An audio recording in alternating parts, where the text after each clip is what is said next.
तो आइए अब शुरू करते हैं 12 से 2 देश का पॉलिटिकल शो इस वक्त की सबसे बड़ी खबर के साथ, जो पश्चिम बंगाल से आ रही है, जहां संदेशखाली के नाम पर मचा है सबसे बड़ा सियासी संग्राम। संदेशखाली की घटना की जांच के लिए बीजेपी ने जो 6 सदस्यों वाली कमेटी बनाई थी, जो बंगाल पहुंची है, उसे पश्चिम बंगाल पुलिस ने संदेशखाली जाने से रोक दिया है।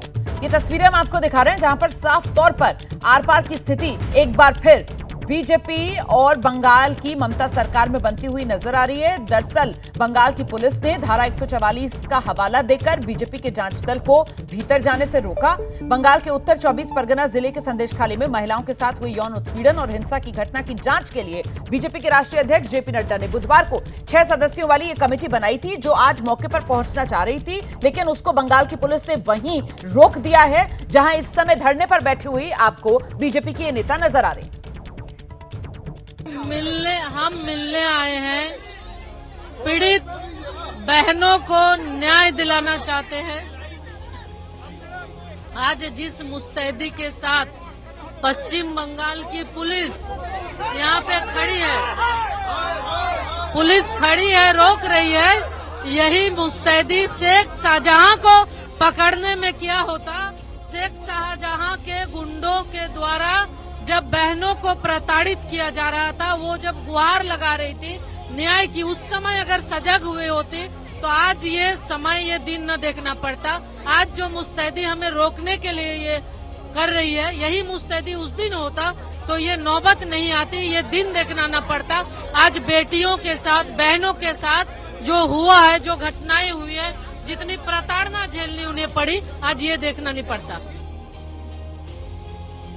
और देखिए, यही मौके पर हमारे सहयोगी श्रीनिवास मौजूद हैं। जरा जानते हैं श्रीनिवास से अभी क्या स्थिति बनी हुई है। श्रीनिवास, बीजेपी की ये जो जांच कमेटी पहुंची थी, क्या मौके पर ही मौजूद है या फिर कोई बातचीत चल रही है कि किसी तरीके से भीतर जा सकें, ये जो पीड़ित हैं उनसे मिल सकें?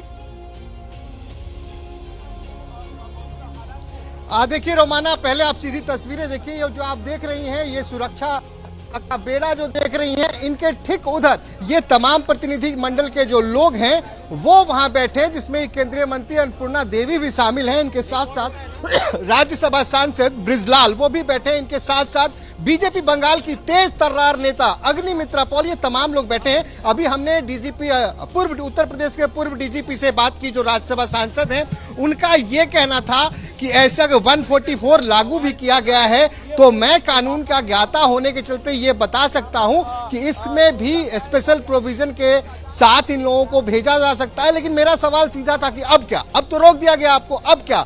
तो उनका सीधा सीधा ये कहना है कि हम तब तक बैठे रहेंगे जब तक हमें उन पीड़ितों से मिलने की परमिशन नहीं मिलती। तो आप कह सकते हैं कि माहौल पूरी तरह से गर्म हो रहा है।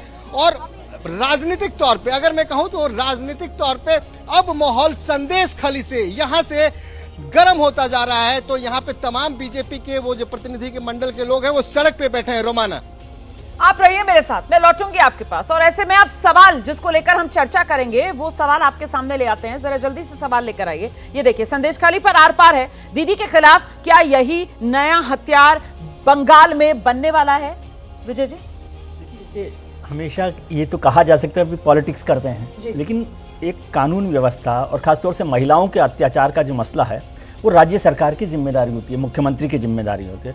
और खास तौर से उस राज्य में जहां महिला मुख्यमंत्री, वैसे कोई भी मुख्यमंत्री, उसको मुख्यमंत्री को इस तरह से नहीं छोड़ा जा सकता कि महिला मुख्यमंत्री नहीं है तो भी, और लेकिन वहां पर महिला मुख्यमंत्री हो तो ये उम्मीद की जाती है कि वो महिलाओं के मसले पर जो भी शिकायत है, कितना सच है कितना गलत है, उस पर उसको जांच करवाकर तुरंत एक्शन लेना चाहिए था। लेकिन लगातार पिछले कई दिन से संदेशखाली में एक माहौल बन रहा है, नाराज़गी दिखाई दे रही है। और वहाँ जो भारतीय जनता पार्टी ने अपना प्रतिनिधिमंडल भेजा है, वो पॉलिटिक्स हो सकती है, लेकिन आप खुद ही उसको एक्शन लेकर उस पर कुछ काम करते तो ये बात यहाँ तक नहीं आती। और धारा 144 केवल कानून व्यवस्था के लिए इस तरह से होती है कि कोई बड़ी भीड़ जो है कहीं पर ना जाए, लेकिन 5-7 लोगों का जो प्रतिनिधिमंडल है या जो है उसको भेज सकते हैं और वहाँ पर उनकी बात कराई जा सकती है। इससे माहौल उल्टा गरमाएगा ही कि क्या हो रहा है, वो जाएंगे नहीं, वहाँ पर लगातार लड़ाई होगी। मुझे लगता है मुख्यमंत्री जी को ही इस पर इनिशिएट करना चाहिए था, और जो भी जिन लोगों के खिलाफ कार्रवाई होनी चाहिए उनको कार्रवाई करके अरेस्ट किया जाना चाहिए था, और रिपोर्ट एक तरह से जाहिर करनी चाहिए थी कि सरकार क्या काम कर रही है। भारतीय जनता पार्टी के लिए तो ये मौका है ही, इसे आप पॉलिटिक्स कहें या ना कहें, और किसी भी पॉलिटिकल पार्टी के लिए जरूरी है कि वो महिलाओं के उत्पीड़न के खिलाफ खड़ी हो। ठीक है, मैं सीधे एक बार फिर से जरा ग्राउंड जीरो पर लेकर चलती हूं। हमारे सहयोगी श्रीनिवास लगातार वहां पर बने हुए हैं। श्रीनिवास, तो ये बीजेपी का जो जांच दल पहुंचा था, ये तो बात पर धरने पर बैठ गया है। ऐसे में अब आगे क्या होगा, बात कैसे बनेगी? क्या कोई बातचीत की जा रही है कि चलिए ये 6 लोगों का दल है, इनमें से 1, 2, 3, 4 लोगों को कम से कम भेज दिया जाए, धारा 144 लागू होने का ही दावा किया जा रहा है ना, दलील दी जा रही है, उसी आधार पर इन सबको नहीं जाने दिया जा रहा है, लेकिन 3-4 लोगों को तो इजाजत दी जा सकती है।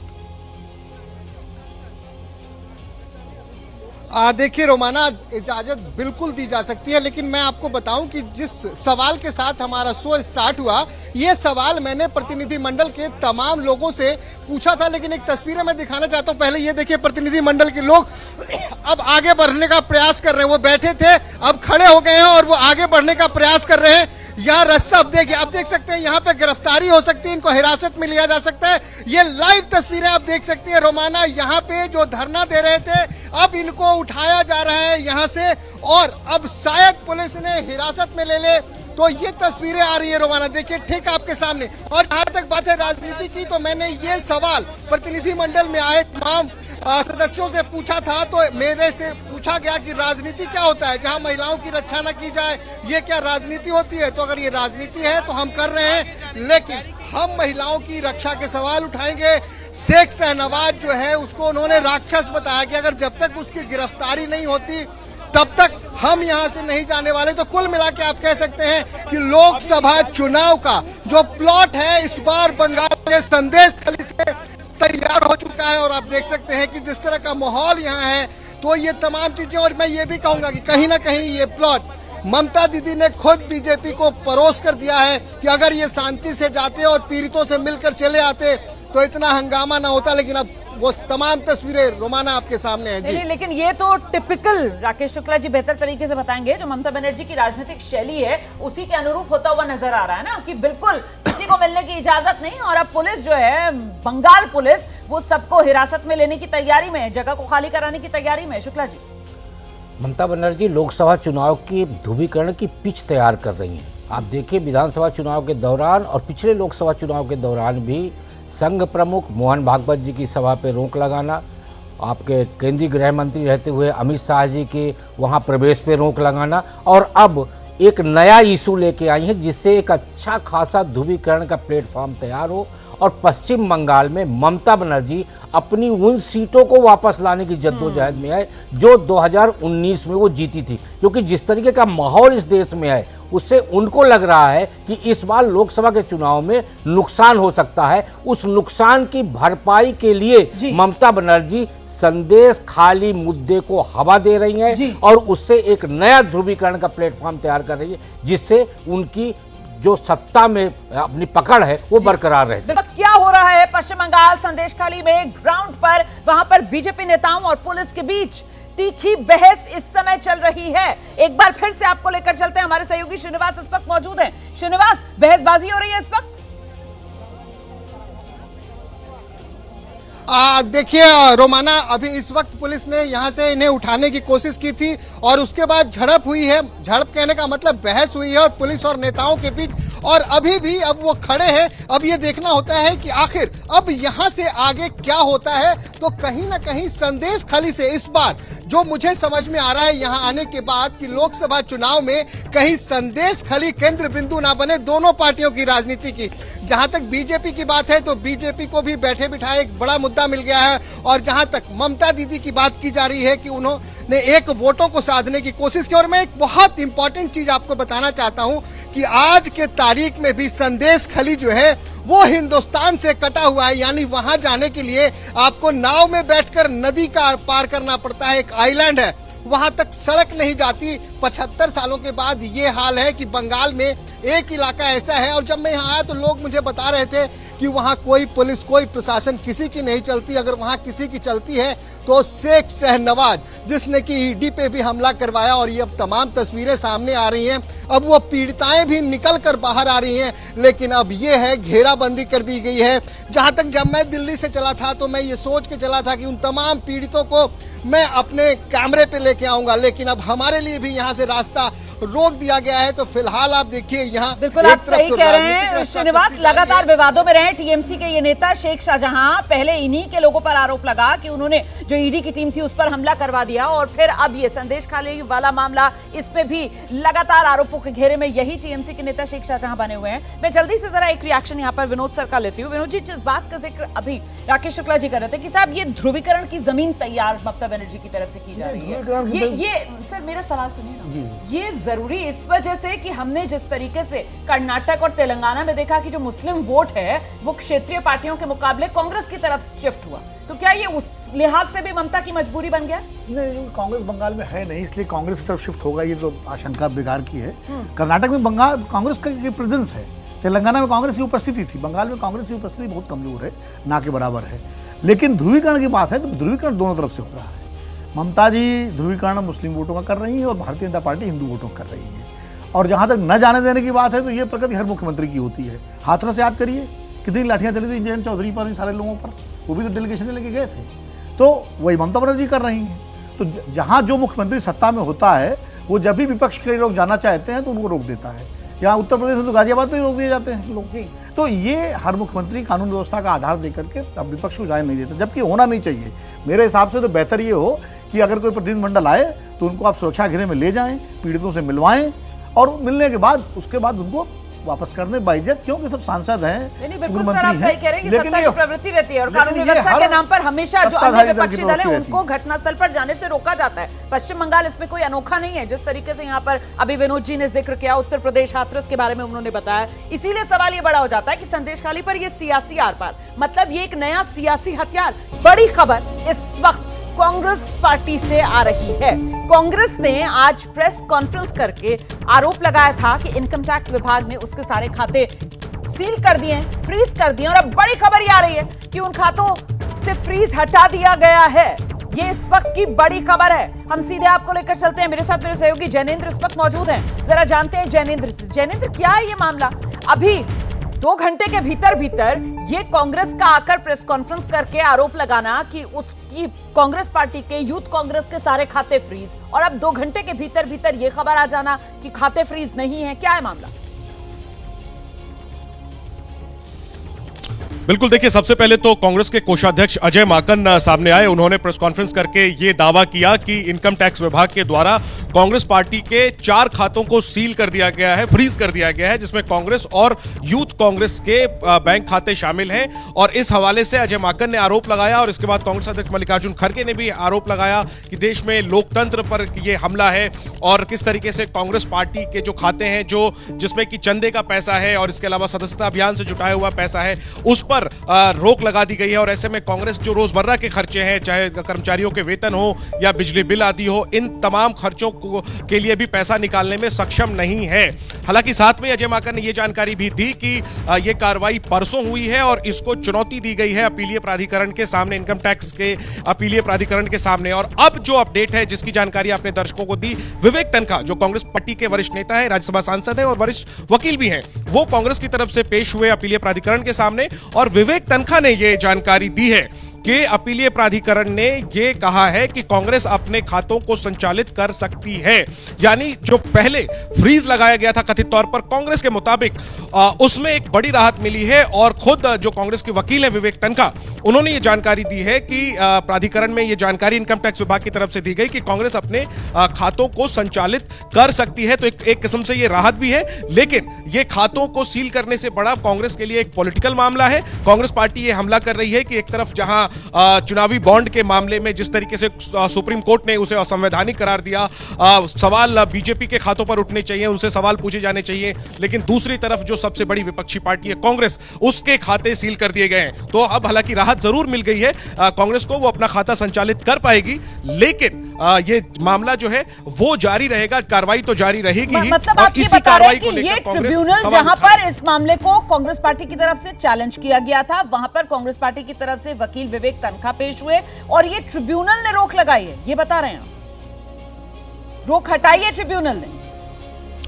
नहीं, देखिए, रोक जो लगाई गई, नहीं, रोक इनकम टैक्स विभाग के द्वारा लगाई गई है। कांग्रेस के मुताबिक, और इसको चुनौती दी गई है इनकम टैक्स अपीलीय प्राधिकरण ITAT के कोर्ट में। और उस कोर्ट में कांग्रेस के तरफ से विवेक तनखा पेश हुए, उन्होंने राहत की मांग की, और उसी दौरान ITAT की तरफ से ये उन्हें जानकारी दी गई कि कांग्रेस अपने खातों को संचालित कर सकती है, हालांकि जो जांच है वो जारी रहेगी। और अब इस मामले में अगली सुनवाई जो है वो अंतरिम ट्रिब्यूनल जो है वहां पर ये क्लैरिटी मिल गई है कांग्रेस पार्टी को कि फ्रीज नहीं है खाते, आप मामला चलता रहेगा जो इनकम टैक्स विभाग की तरफ से है, लेकिन जो खातों को फ्रीज करने की बात कांग्रेस पार्टी की तरफ से की जा रही थी वो मामले खाते फ्रीज नहीं रहेंगे, है ना। ये खबर सामने निकल कर आ रही है। मैं दोबारा आपके पास आती हूं, पहले जरा दर्शकों को सुना देते हैं। अब से कुछ ही देर पहले अजय माकन जब प्रेस कॉन्फ्रेंस के लिए सामने आए थे तो उन्होंने कहा क्या था, ये सुनिए जरा पहले। मुख्य ऑपोजिशन पार्टी के सारे अकाउंट्स फ्रीज कर दिए गए हैं। कांग्रेस पार्टी के अकाउंट्स पर तालाबंदी हो गई है। कांग्रेस पार्टी के अकाउंट्स फ्रीज कर दिए गए हैं।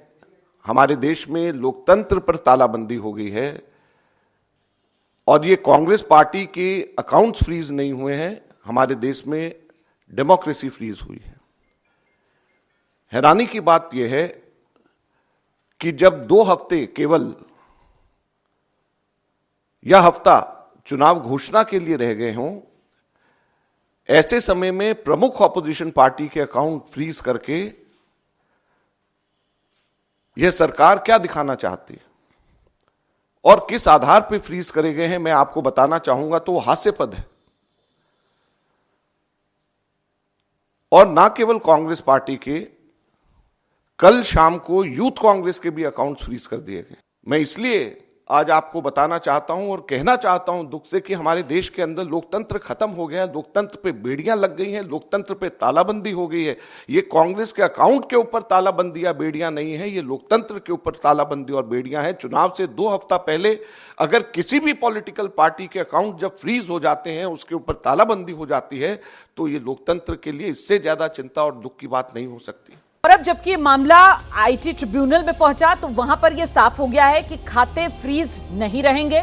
इससे पहले कांग्रेस अध्यक्ष मल्लिकार्जुन खड़गे ने बड़ा हमला बोला था। मल्लिकार्जुन खड़गे की तरफ से सोशल मीडिया पर पोस्ट किया गया था और उन्होंने लिखा, पीएम मोदी सत्ता के नशे में चूर हैं।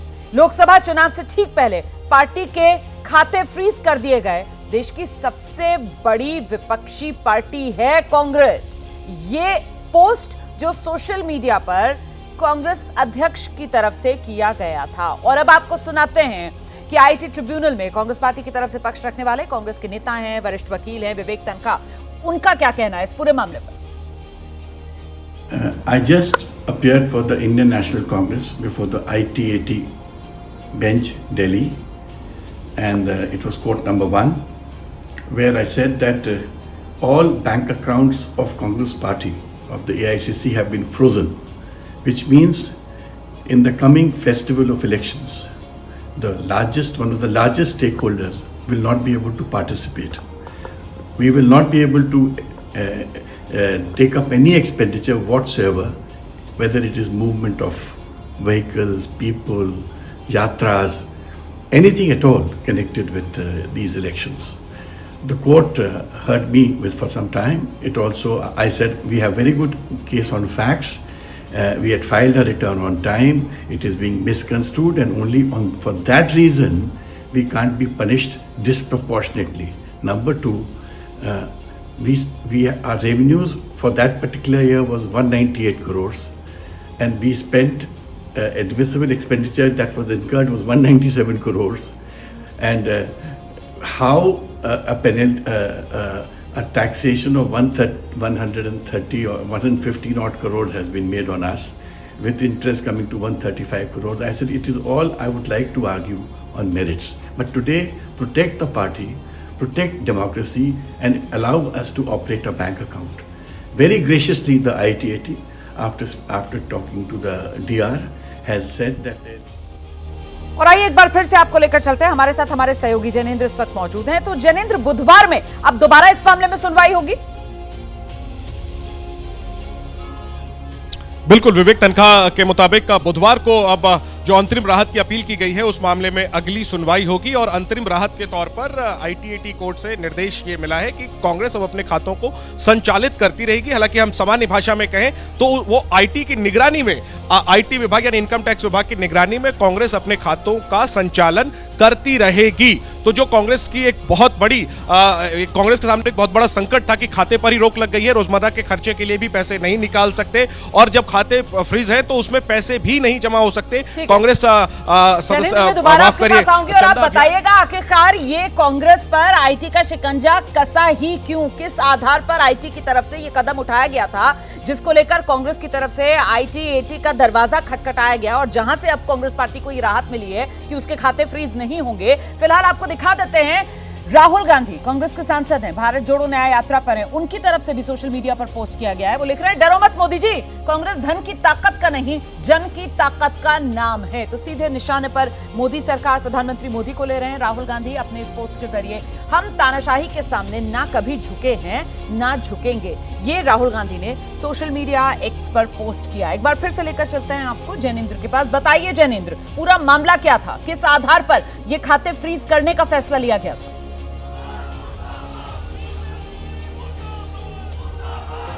देखिए, कांग्रेस के कोषाध्यक्ष अजय माकन ने जो प्रेस कॉन्फ्रेंस किया है उसके मुताबिक ये मामला तकरीबन 5 साल पहले का है और अजय माकन ने यह कहा कि 18-19 के वित्तीय वर्ष में इनकम टैक्स रिटर्न के बेसिस पर 210 करोड़ की रिकवरी मांगी गई है। अजय माकन का कहना है कि 199 करोड़ जो कांग्रेस को चंदा मिला था उसमें से 14,40,000 रुपया कैश में जमा कराया गया था और इसी के आधार पर 210 करोड़ की रिकवरी की पेनल्टी लगाई गई है।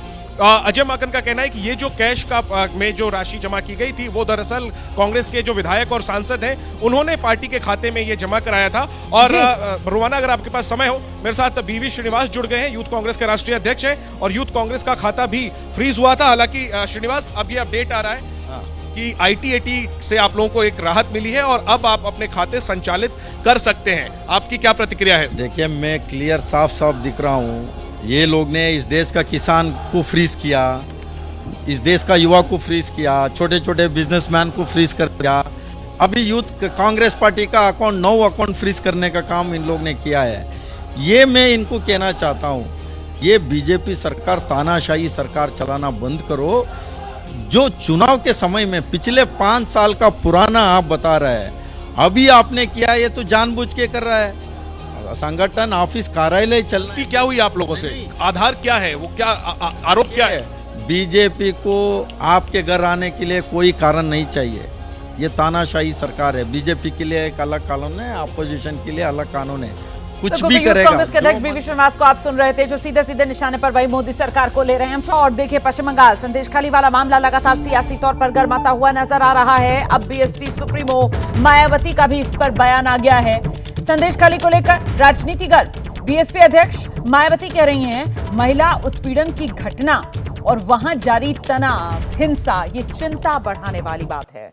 निष्पक्ष होकर दोषियों के खिलाफ कार्रवाई होनी चाहिए। सोशल मीडिया एक्स पर मायावती ने ये पोस्ट किया है और वो लिख रही हैं कि निष्पक्ष होकर दोषियों के खिलाफ कार्रवाई की जानी चाहिए ताकि दोबारा ऐसी घटनाएं ना हो।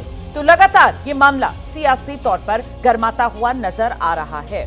इस वक्त की बड़ी खबर आपको बताते हैं। देश का पॉलिटिकल शो समय 12 से 2 आप देख रहे हैं। आरजेडी चीफ लालू प्रसाद यादव ने नीतीश कुमार को लेकर बड़ा बयान दे दिया है। लालू यादव कह रहे हैं, हमारा दरवाजा खुला ही रहता है। सुनिए। नीतीश से प्रेम से मिले आप? हाँ सर, कल मुलाकात। अब वो उतर रहे थे, हम चढ़ रहे थे। कुछ बात भी उनको नहीं, हम शुभकामना उनको भी दे दिए, बधाई।